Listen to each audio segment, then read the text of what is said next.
Hello दोस्तों, कैसे आप सभी। मैं बीके सिंह आप सभी का मैथ विद बीके सिंह में स्वागत करता हूं और मैं आशा करता हूं कि आप सभी स्वस्थ होंगे, मस्त होंगे और अपनी पढ़ाई व सेहत का भी अच्छे से ख्याल रख रहे होंगे। तो आज हमारा बोट एंड स्ट्रीम का लास्ट सेशन है, तो इस सेशन में हम पूरा का पूरा कंप्लीट करा देंगे। इसके बाद हमारा कोई एडवांस का टॉपिक स्टार्ट होगा और उसको भी काफ़ी आप अच्छे से एंजॉय कीजिए। जो भी देखो न्यू स्टूडेंट आते हैं तो उनके लिए पहले रिकमेंड होता है कि आप टाइम एंड डिस्टेंस कंप्लीट करें, उसके बाद ट्रेन कंप्लीट करें, उसके बाद बोर्ड कंप्लीट करें। अब देखो इसके बाद एक रेस टॉपिक रह रहा है, वो ज़्यादातर आपके सीडीएस और सीपीओ में पूछा जाता है। तो जैसे ही कभी मेरे को टाइम मिलेगा तो मैं इस टॉपिक को भी रिलेटेड करा दूंगा। तो ये चारों पांचों टॉपिक हैं, ये आपके एक ही साथ कवर कराए जाते हैं, ठीक है जी। तो जैसा कि आप सभी को पता है कि हमेशा की तरह आपके लिए एक होमवर्क होता है। तो देखो ये कभी नहीं देखना है कि ये इतना छोटा सवाल है कि बड़ा सवाल है। ये सवाल सीडीएस में आया हुआ है 2018 में। तो आप देख पाएंगे कि सवाल कितना भी छोटा हो कितना भी बड़ा हो वो पेपर में आ ही जाता है। ये नहीं है कि आप बड़े बड़े सवालों को कर पाए, पेपर में वही लोग सेलेक्ट हो पाते हैं जो लोग छोटे सवालों को जल्दी करते हैं। हमेशा पेपर की आपको पता है भारत की प्रायोरिटी होती है जल्दी करना। ये नहीं कि आपको कितनी नॉलेज है, यहाँ पर कोई आईआईटी का पीएमटी का एग्जाम नहीं हो रहा है कि आपकी नॉलेज चेक की जा रही है। यहाँ पर केवल और केवल आपकी स्पीड चेक की जाती है कि आप कितनी जल्दी सवालों को कर पाते हैं, ठीक है जी। तो ये वैसे तो एक अनफेयर एग्जाम होता है मेरे हिसाब से माना जाए तो, कि आप स्पीड चेक करने से आप किसी का नॉलेज थोड़ी ना चेक कर लेंगे। हो सकता है किसी को दो का पढ़ा आता है, वो कोई फास्ट बोल जाए, उसकी क्या बोलते हैं, उसकी बोलने की आदत ऐसी होगी वो जल्दी बोल जाए। एक हो सकता है धीरे धीरे बोले, तो आता तो दोनों पर है। तो इसका मतलब ये नहीं है कि जो फास्ट कर रहा है उसी का आप सिलेक्शन करें। तो ये जैसी एजुकेशन पद्धति हमें फॉलो करनी पड़ेगी, क्योंकि काफ़ी चीज़ ऐसी होती हैं हम उन्हें चेंज नहीं कर सकते हैं, केवल और केवल फॉलो कर सकते हैं, ठीक है जी। तो जैसी हमारे भारत की गवर्नमेंट की मर्जी, तो जैसा कि हम चलते रहते हैं, ठीक है जी। तो ये है कि 60 kmph की गति से चलती हुई एक रेलगाड़ी एक विद्युत खंभे को 30 सेकंड में पार कर जाती है। तो रेलगाड़ी की लंबाई क्या है? 300 मीटर में है ये सारे, 400 मीटर, 500 मीटर, 600 मीटर। सीडीएस 2018 का है, कभी भी सवालों को अंडर एस्टिमेट नहीं करना है। तो मैं आपको और बता दूं कि ये पूरा का पूरा सेशन आपके जो बोलते हैं ना कि एक कंप्लीट पैकेज होने वाला है। ये सीडीएस, सीपीओ, सीजीएल, सीएचएसएल और एमटीएस और कैट।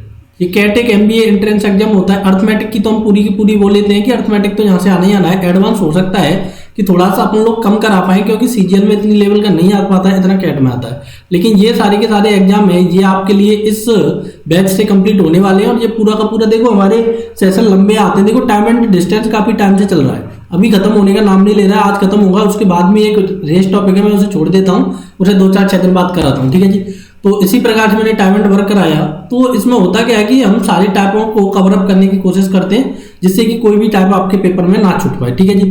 तो इस प्रकार से आपको चलते रहना है, हमारे साथ बने रहना है, हमारे साथ देते रहना है और वीडियो को थोड़ा सा शेयर करते रहना है, और जिससे कि सारे लोगों को लाभ मिलता रहे और आपको भी लाभ मिलेगा, सारे लोगों को भी लाभ मिलता रहना चाहिए, ठीक है जी। तो ये आज का मेरा पहला सवाल है कि शांत जल में एक नाव की चाल और धारा की चाल का रेशियो ये दिया है। मैं हमेशा बोल रहा हूँ आपसे कि मैं एक्स लूंगा बोट की चाल और बाई लूंगा किसकी, स्ट्रीम की चाल। तो मेरे को रेशियो क्या दिया है? 5:2 दिया है। दूसरे नाव की चाल जल में चाल धारा की चाल का रेशियो इतना है। मतलब ये x1 और y1 कर दूं और दूसरी नाव है कोई और धारा है, तो धारा देखो वही रहने वाली है। मतलब कहने का ये है कि 4:2 है, तो धारा देखो कहीं आप धारा चेंज नहीं करेंगे। जब आपकी नदी एक है तो धारा एक ही रहेगी, ठीक है जी। तो दोनों जगह y1 बराबर क्या करना पड़ेगा आपको? y2 करना पड़ेगा। तो रेशियो का सवाल है, इसमें बोट एंड स्ट्रीम का कोई कॉन्सेप्ट लग ही नहीं रहा है कि दोनों नावों की शांत जल में की चालों का रेशियो क्या होगा। कहने का मतलब ये आपसे पूछा क्या है? x1 रेशियो x2 पूछा है। तो देखो रेशियो की एक प्रॉपर्टी होती है, जब रेशियो आएगा मैं पार्टिकुलर पढ़ाऊंगा, लेकिन अभी फिलहाल आपको समझना है कि y1 बराबर y2 है। तो x1 रेशियो y1 का अनुपात दिया आपको, तो यहाँ से आपकी रेशियो की प्रॉपर्टी होती है, यहाँ से खत्म वहाँ से शुरू, ठीक है जी। तो ये क्या हो जाएगा आपका? 3:4 हो जाएगा। तो यहाँ से रेशियो किसका आएगा? x1 ratio y1 ratio x2। तो इसका इससे मल्टीप्लाई करें 15:6:8, ठीक है जी। ये आ गए। यहाँ पर क्या करेंगे आप इस प्रकार के सवालों को करने का? देखो ये क्या है आपका x2 है और ये क्या है 3 है। जब धारा एक ही है तो दोनों जगह मान कैसे हैं? अलग अलग नहीं हो सकते, सेम होने चाहिए दोनों जगह मान। तो x1 और y1 का रेशियो दिया है 5:2 और x2 और y2 का रेशियो दिया है आपको 4:3। तो इसमें आप क्या चिपका दें? 3 चिपका दें। इसमें क्या चिपका दें? 2 चिपका दें। तो ये ऊपर क्या बन चुका है आपका? ऊपर देखेंगे तो देखो 15:6 बना, नीचे क्या बना है? 8:6 6 बनाए, तो देखो ये दोनों चीज कॉमन आ गई, तो इसको हटा दें क्योंकि ये मेरे से पूछा नहीं है, x1:x2 पूछा है, तो 15:8 आ जाएगा। जैसे भी आपके अच्छे लगे, यहाँ से क्या आ रहा है 15:8 ही आ रहा है, तो उसको आपको अडॉप्ट करना है जो भी आपको अच्छा लगे, ठीक है जी। तो इस प्रकार से आपको ये सवाल करने हैं, रेशियो का सवाल है, बोट एंड स्ट्रीम का कोई ज्यादा अहम भूमिका नहीं है सवाल में। देखो नेक्स्ट सवाल, एक नाव भी शांत जल में है, 1 आवर में 6 km चलती है। तो देखो शांत जल का मतलब ये है कि जो स्टिल वाटर है वो है एस बराबर क्या होता है, d/t होता है। तो शांत जल का मतलब ये है कि जो करंट की स्पीड है वो तो मेरी 0 है, तो स्पीड में जहां से निकालूं x 6 किलोमीटर चल रही है 1 घंटे में, तो x की वैल्यू क्या आ चुकी है आपकी 6 kmph आ चुकी है।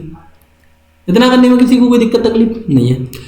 धारा के प्रतिकूल उसी दूरी को तय करने में 3 गुना समय लेती है। तो देखो धारा के प्रतिकूल का मतलब होता है x - y, उसी दूरी का मतलब होता है 6 किलोमीटर की दूरी, 3 गुने का मतलब होता है पहले वो 1 ले रही थी, अब कितना ले रही है 3 ले रही है, तो यहां से कितना हो चुका है 2 kmph, ठीक है जी। x की वैल्यू आपकी क्या आ चुकी है, वो आप उसने पूछा कि करंट की चाल क्या होगी, धारा की चाल क्या होगी, तो x की वैल्यू क्या दी है आपको, यहां से 6 दी है, तो 6 - y बराबर 2, तो y बराबर 2 - 6, तो माइनस का 4, तो ये क्या है माइनस की y, माइनस से माइनस कट गया, तो y की वैल्यू क्या आ गई 4 kmph आ गई। तो देखो ये आज थोड़े से मैं काफ़ी आसान से सवाल लिया हूँ, और जिसमें वेरियस टाइप है, ये नहीं कि एक ही प्रकार का सवाल होगा, क्योंकि जैसा कि आप सभी को पता है कि एक ही प्रकार के सवाल पहले वाले सेशनों में ज़्यादा कराते हैं, ठीक है जी। अब देखो नेक्स्ट सवाल है, काफ़ी अच्छा सवाल है, सही से समझना है, काफ़ी इंटरेस्टिंग सवाल है और कई पेपरों में पूछा गया सवाल है। एक नाव ए बिंदु से धारा के विपरीत 5 किलोमीटर चलती है। मान लो ये कोई मेरा ए पॉइंट है और इधर मान लो ये 5 मिनट चलती है, तो x - y चली कितनी देर 5 मिनट, तो ये क्या हो चुकी है, यहाँ से यहाँ तक की डिस्टेंस हो चुकी है, s बराबर d/t होता है। तो स्पीड क्या है मेरी x - y है, धारा के प्रतिकूल 5 मिनट तक चली, तो मेरी क्या आ चुकी है, ये d आ चुकी है, ठीक है जी। फिर वहां से देखो ये धारा की कैसी है, विपरीत चल रही है, फिर वहां से धारा के अनुकूल अगले 5 मिनट तक चलती है। तो आपको पता है कि यहां से ये अगले 5 मिनट तक धारा के अनुकूल चलेगी तो इधर जाएगी, और आपको पता है 5 मिनट चली है तो धारा के प्रतिकूल हमेशा कम डिस्टेंस तय करेगी, धारा के अनुकूल हमेशा ज्यादा डिस्टेंस तय करेगी। इतना तो आपको अब तक क्लियर हो चुका होगा, क्योंकि जो स्ट्रीम की वो चाल है उसकी वजह से नाव जल्दी चलेगी तो दूरी ज्यादा तय करेगी और बी बिंदु पर पहुंच जाती है। मान लो ये कौन सा पॉइंट है आपका, बी पॉइंट है। यदि ए और बी के बीच की दूरी कितनी है, मतलब यहां से और इस पॉइंट के बीच की दूरी कितनी दी है आपको, 100 मीटर दी है। ए और बी के बीच की दूरी 100 मीटर है, तो धारा की चाल kmph में क्या होगी, तो आपको से क्या पूछा है, धारा की चाल पूछी है जी, ठीक है जी। अब एक बात मेरे को बस आपको इतना समझना है कि देखो ये बी पॉइंट है और मान लो ये सी पॉइंट है, बी से सी की दूरी कितनी है, बी से सी की दूरी है आप कहेंगे जी x - y, समझना है देखो 100 प्लस x - y मल्टीप्लाई 5, ठीक है जी। ये कौन सी दूरी है, बी से सी की दूरी है, और ये नीचे वाली क्या है, x + y मल्टीप्लाई 5 है कि नहीं बताओ। धारा के अनुकूल चली 5 मिनट, तो ये क्या है x + y मल्टीप्लाई 5। तो दोनों केस में आपने क्या किया, डिस्टेंस इक्वल कर दी, और डिस्टेंस इक्वल हो चुकी है, दोनों जगह दूरी बराबर हो चुकी है, बस आपको सॉल्व करना है, y की वैल्यू आराम से आ जाएगी।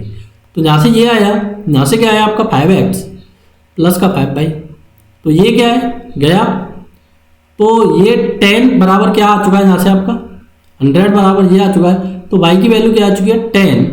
देखो कौन सी वैल्यू आई है आपकी, मीटर प्रति मिनट आई है, ठीक है जी, 10 मीटर प्रति मिनट आई है। उसने चाल क्या पूछी है, kmph में पूछी है, तो मीटर प्रति मिनट आपको कन्वर्ट करना पड़ेगा किसमें, किलोमीटर प्रति आवर में। तो कैसे करेंगे, देखो 10 मीटर को मैं किलोमीटर में कन्वर्ट करूं तो 1000 का गुणा करना पड़ेगा। अब मिनट को मैं किस में कन्वर्ट करूंगा, मिनट को घंटे में कन्वर्ट करने के लिए आपको किसका मल्टीप्लाई करना पड़ेगा, देखो 1 मिनट को घंटे में कन्वर्ट करें तो 1/60 होता है, तो इसी से आपको यहाँ से क्या मल्टीप्लाई करना पड़ेगा, 60 का मल्टीप्लाई करना पड़ेगा। तो ये क्या आ चुका है आपका 1/600 किलोमीटर ph, ठीक है जी। तो इस प्रकार से आपको सवाल करना है किसी को, अरे सॉरी ये 60 है ना, ये ऊपर जाएगा नीचे नहीं आएगा, क्योंकि प्रति मिनट है तो डिनोमिनेटर ऊपर चला जाएगा नोमिनेटर में, तो यहाँ पर आपको क्या करना पड़ेगा, ये फिर 60 करना पड़ेगा और 60 आ जाएगा आपका ऊपर, तो ये क्या हो जाएगा आपका 0.6 हो जाएगा, ठीक है जी, 0.6 kmph। तो ये फिर देखो वहां पर आपका ऑप्शन डिपेंड करता है, तो ऐसी कोई दिक्कत वाली बात नहीं है, तो आप ऑप्शन के हिसाब से फिर जाएंगे। तो चलते हैं नेक्स्ट सवाल की ओर। देखो ये काफी अच्छा सवाल है, आपको ये काफी इंपॉर्टेंट नोटबुक है, वहां पर नोट डाउन करना है। नहीं समझ में आया है एक बार मैं फिर से समझाता हूँ। देखो धारा के प्रतिकूल चलती है 5 मिनट, तो इतनी दूरी तय की, और फिर वहां से धारा के अनुकूल चलती है, तो आपको पता है कि अनुकूल चलने में हमेशा ज्यादा डिस्टेंस तय करेगा, तो उसने बोला कि 100 मीटर ज्यादा तय की, तो देखो बी से सी की दूरी ये हो गई, और बी से सी की दूरी क्या हो चुकी है, ये भी बी से सी की दूरी है। तो इन दोनों को मैंने इक्वल किया तो बाई की वैल्यू आ चुकी है। बाई की वैल्यू मीटर पर मिनट में फिर मैं इसको कन्वर्ट करनी है, मीटर पर सेकंड में कन्वर्ट करनी है। देखो ये काफी अच्छा सवाल है, और इस प्रकार के सवाल आप बड़ी आसानी से कर पाएंगे, कोई भी दिक्कत तकलीफ नहीं आएगी। पहले मैं बेसिक बता देता हूँ, फिर इसका डायरेक्ट तरीका बता दूंगा कि शांत जल में एक नाव की चाल 20 kmph है। एक नाव नदी में 120 km तक जाती है और वापस आती है, तो उसे कुल इतने घंटे का समय लगता है, तो धारा की चाल क्या होगी। ठीक है जी। तो जिन लोगों ने जिससे पहले वाला सेशन देखा है तो वो लोग इस सवाल को काफी अच्छे से रिलेट कर पाएंगे, नहीं देखा है तो वो रिलेट करें। तो 20 kmph दिया है मेरे को, किसकी वैल्यू, एक्स की वैल्यू। तो 120 km धारा के प्रतिकूल जा रही है या फिर अनुकूल जा रही है, किसी को लिख लें आप। उसे टोटल टाइम दिया है अनुकूल और प्रतिकूल जाने में, तो टोटल टाइम कितना लग रहा है 12/24/25/2। ठीक है जी। तो अब आपको दिख रहा है कि एक इक्वेशन है, एक वेरिएबल है, आपको कोई भी दिक्कत तकलीफ नहीं आनी चाहिए, और ये आपको करना होता है जी सॉल्व। ऊपर से आप 5 कॉमन ले लें तो क्या बचेगा, 24/20 प्लस बाई 24/20 माइनस बाई बराबर 5/2। ठीक है जी। अब इसको आप सॉल्व करें तो यहाँ से क्या आ गया आपका 20 प्लस बाई, अभी लिख लेते हैं, बाद में मैं सॉल्व कर दूंगा इसे, 20 माइनस बाई। तो देखो इससे ये कट गया, तो यहाँ से क्या है आपका 24 20 minus by plus 24 20 plus by बराबर क्या है 5/2। ठीक है जी। अब क्या होगा, अब ये सवाल में एक इक्वेशन बनेगी और वो करनी है आपको जी सॉल्व। ठीक है जी। तो जैसे क्या लिख पाए आप, 24 20 minus by plus 24 20 plus by. अब देखो नीचे है आपका 20 स्क्वायर माइनस बाई स्क्वायर। ठीक है जी। मैं उसको लिख दिया हूँ, ए क्या है नीचे a माइनस बी और a प्लस बी है। ठीक है जी। तो इसको क्या लिखते हैं आप, a square minus B square. यहाँ पर आपका क्या चल रहा है 5/2 चल रहा है। ठीक है। तो इधर देखो आपको ऊपर 24 कॉमन आ गया और ये 2 इधर चला गया, उस टाइम में क्या बचा आपका 20 माइनस बाई और प्लस 20 प्लस बाई। ठीक है जी।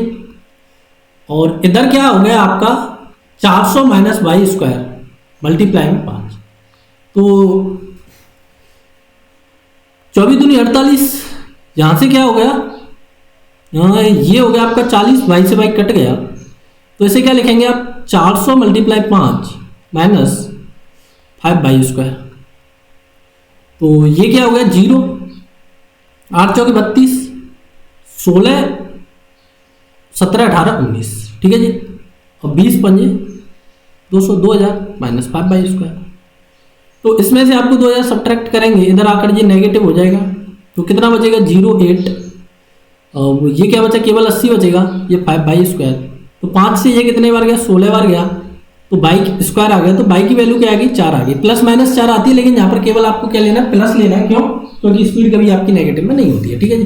तो इस प्रकार से आप इसको, तो इससे तो बेसिक आप ऐसे बनाएंगे, तो आपका ये करेक्ट आंसर क्या आ जाएगा 4 आ जाएगा। अगर आप बेसिक से करने में एफिशिएंट है तो आप ऐसे बनाए, नहीं है तो दूसरा तरीका देगा। ठीक है जी। वैसे आपको ये तरीका आना जरूर चाहिए कि आपको पता है कि एक तरफ डाउन स्ट्रीम है, एक तरफ अप स्ट्रीम है, तो एक तरफ 20 प्लस वाई से गई, एक तरफ 20 माइनस वाई से गई, टोटल एलसीएम कितना आ गया मेरा 20 माइनस बाई स्क्वायर आ गया। ये क्या होता है आपकी डिस्टेंस होती है, ये क्या है आपकी स्पीड है, यहाँ पर क्या आएगा आपका टाइम आएगा। तो 20 माइनस वाई से इसे डिवाइड करें तो यहाँ पर 20 प्लस वाई आया, यहाँ पर क्या आया, सॉरी यहाँ पर 20 माइनस वाई आएगा, 20 माइनस क्या आएगा यहाँ पर वाई आएगा, तो 20 माइनस वाई और 20 प्लस वाई। तो इन दोनों में कितना अंतर है, तो इन दोनों के अंतर के लिए मैं क्या करूंगा, इसको सब्ट्रैक्ट करूंगा। तो आप कहेंगे जी 20 माइनस वाई में से, और ये क्या किया मैंने 20 प्लस वाई मैंने ऐड कर दिया, तो यहाँ पर आप देखेंगे बाई से बाई गया तो 40 का अंतर है। ठीक है। तो जो 40 की वैल्यू है वो मेरे को किसके बराबर दी है कि इस 40 में ये कितनी डिस्टेंस तय कर पा रहे हैं, इतनी डिस्टेंस तय कर पा रहे हैं 400 माइनस बाई स्क्वायर। समझना है, मैं कई तरीके से समझाऊंगा। ठीक है जी। आपका रियल टाइम क्या था 12 से 1/2, इसको क्या लिख रहे हैं 25/2। तो 25/2 में कितनी डिस्टेंस, सॉरी कितनी वो आएगी, तो वो आपको यहां से निकालना है। तो 25/2 400 minus by square multiply 25/2 upon 40। ठीक है जी। तो ये कितना आया आपका, तो ये इसे मैं सॉल्व करने जाऊं तो क्या आ रहा है, यहां से एक सेकंड मैं सॉल्व करता हूं इसको। ये गया मेरा 5 बार, ये गया मेरा 8 बार। ठीक है जी। तो यहां से आपका क्या आ गया, यहां से आपका 25/2 की वैल्यू आएगी। इसको और सॉल्व करने जाए तो क्या आएगा, ठीक है जी, ये और तो सॉल्व नहीं हो रहा है, तो इसकी वैल्यू आपको एग्जैक्ट क्या दी है कि 400 माइनस बाई स्क्वायर 5/16 की वैल्यू क्या दी है आपको, टोटल कितनी डिस्टेंस तय कर पा रहा है वो 120 km तय कर पा रहा है, तो इसे इससे कटे तो ये 24 बार गया, तो 400 माइनस बाई स्क्वायर बराबर 24 मल्टीप्लाई 16, तो 16 चौका क्या होता है आपका 64 होता है, 16 दूनी क्या होता है 32 और 6 क्या होता है 38 होता है। तो इधर क्या बच्चा है आपका 400 माइनस बाई स्क्वायर, तो बाई स्क्वायर की वैल्यू देखो फिर से यहाँ से 16 आ गई, तो बाई की वैल्यू क्या आ गई 4 आ गई, ठीक है जी। तो देखो दोनों ही तरीके आपके लिए एफिशिएंट है, जिस तरीके से भी कर पाए उस तरीके से आप करें, किसी को कोई भी दिक्कत तकलीफ नहीं है जी, ठीक है जी। देखो नेक्स्ट सवाल, आज का अंतिम सवाल, अगर हो जाता है आपसे ठीक है, क्योंकि सेम कॉन्सेप्ट है पहले वाला। मैं दूसरे वाले तरीके से आपको डायरेक्ट बता देता हूँ कि 30 km से चलती है 60 km तक जाती है, इतने घंटे लगते हैं। तो देखो 30 प्लस यहां पर क्या आएगा 30 प्लस एक्स ले लें, 30 माइनस वाई ले लें, तो टोटल कितना आ गया आपका 900 माइनस वाई स्क्वायर। तो इससे ये कट जाएगा, क्योंकि यहाँ पर क्या आएगा आपका 30 माइनस वाई, यहाँ पर क्या आएगा आपका 30 प्लस वाई। अंतर कितना है, तो अंतर कहेंगे जी आप 60 है। 60 किसके बराबर दिया है, 60 आपको दिया है 900 माइनस वाई स्क्वायर के बराबर। एग्जैक्ट टाइम कितना है आपका 9/2 है क्या, 4 दूनी 8, 9/2, तो 9/2 की वैल्यू निकालें, 900 माइनस वाई स्क्वायर अपॉन नीचे आ जाएगा 60, ऊपर आएगा 9 मल्टीप्लाई में आएगा 2, ठीक है जी। तो 900 माइनस वाई स्क्वायर, इसे कट दें, चलो बाद में देखते हैं, 120 बराबर क्या दिया आपको, टोटल डिस्टेंस कितनी दी है 60 दी है, ठीक है जी। तो ये किसके बराबर रख देंगे, इसको 60 के बराबर रख देंगे, किसी को कोई दिक्कत तकलीफ नहीं है। तो जो कट रहा है उसे काट दें, 3 से ये कितने बार गया 3 बार गया, ये कितने बार गया 20 बार गया। तो यहाँ से 900 माइनस वाई स्क्वायर ये कितने बार गया 4 बार गया, 40 बार गया, तो ये क्या आ चुका है आपका 800 आ चुका है। तो वाई स्क्वायर की वैल्यू क्या आई, यहाँ से 100 आई, माइनस क्या आएगी वो माइनस माइनस कट जाएगा, तो वाई की वैल्यू क्या आएगी यहाँ से 10 आएगी, 10 kmph आ जाएगी, ठीक है जी। तो धारा की चाल क्या आ जाएगी आपकी 10 kmph आ जाएगी। तो दोनों ही तरीके आपके लिए एफिशिएंट है। अगर उस वाले से निकालना बेसिक से तो उससे भी आ जाएगा, अगर डायरेक्ट इस प्रकार से निकालने की कोशिश करेंगे तो ऐसे भी आ जाएगा, ठीक है जी। तो ये तरीके आपको मैं आशा करता हूँ कि काफ़ी अच्छे से समझ में आए होंगे और ये काफ़ी आपके लिए हेल्पफुल रहेंगे। और ये था आज का मेरा अंतिम सेशन किसका, बोट एंड स्ट्रीम का। तो देखो जब भी आपको किसी सेशन से फायदा होता है तो सेशन थोड़ा शेयर करना है, लेकिन करना कब है, जब आपके पास सफिशिएंट टाइम हो। अगर कोई भी प्रॉब्लम है आपको तो आप FB पेज पर जाकर पूछ सकते हैं, वहां पर एक ग्रुप है लर्न विद BK सिंह, तो ये एक पब्लिक ग्रुप है, आप इसमें कोई भी चीज शेयर कर सकते हैं, आपका जो भी डाउट है उसे भी शेयर कर सकते हैं, या फिर वो भी नहीं हो पाता है तो BK सिंह के नाम से मेरा फेसबुक है, उस पर आप मैसेंजर का यूज करें, तो वहां पर मैं आपके आंसर का रिप्लाई दूंगा। फिर वो भी नहीं हो पाता है तो ज़्यादा कॉन्टैक्ट के लिए आप 861982 ये हमारा व्हाट्सएप नंबर है, और इस पर भी आप कोई भी आपकी क्वेश्चन हो या क्वेरी हो वो आप हमसे पूछ सकते हैं जी, ठीक है जी। तो ये आज का हमारा बोट होता है कंप्लीट। अब देखो ये बोट कंप्लीट का मतलब ये नहीं है कि कोई भी बोट का सवाल आए तो हम उसे कराएंगे नहीं, हम जरूर कराएंगे। जैसे भी कोई नया अपडेशन आएगा या फिर नए टाइप का सवाल तो देखो जनरेट होता नहीं है कि बस उसमें क्या होता है कि डिजिट इधर उधर हो जाता है, तो वो पूरा का पूरा फिर हम उसे भी आगे देखो। अब इसमें हमने CDS का काम किया है, CGL मेंस के क्वेश्चन लिए हैं, तो इस प्रकार से ये सेशन आपके लिए बहुत ज़्यादा हेल्पफुल होते हैं। तो आंसरों को कमेंट करते रहिए, और फिर भी कोई भी दिक्कत आती है तो मैं ये सारी की चीज़ आपके लिए बता चुका हूँ। ये FB पेज है, सॉरी FB क्या है, ये ग्रुप है, ये मेरा स्पेशल है। केवल इसमें आप जेन्युइन क्वेश्चन ही पूछें, फालतू की चीज़ ना पूछें। और ये मेरा व्हाट्सएप नंबर है, तो इसमें भी आप अपना जो भी आपकी क्वेरी है, आपकी चाहे लाइफ से रिलेटेड हो, चाहे आपकी स्टडी से रिलेटेड हो, जैसी भी क्वेरी है आप मेरे से बेधड़क होकर पूछिए, क्योंकि मैं आपका एक बहुत ही अच्छा फ्रेंड हूँ, ठीक है जी। तो वीडियो को थोड़ा शेयर करना है, चैनल को सब्सक्राइब करना है, और thank you for watching, take care, bye bye, जब तक के लिए जय हिंद।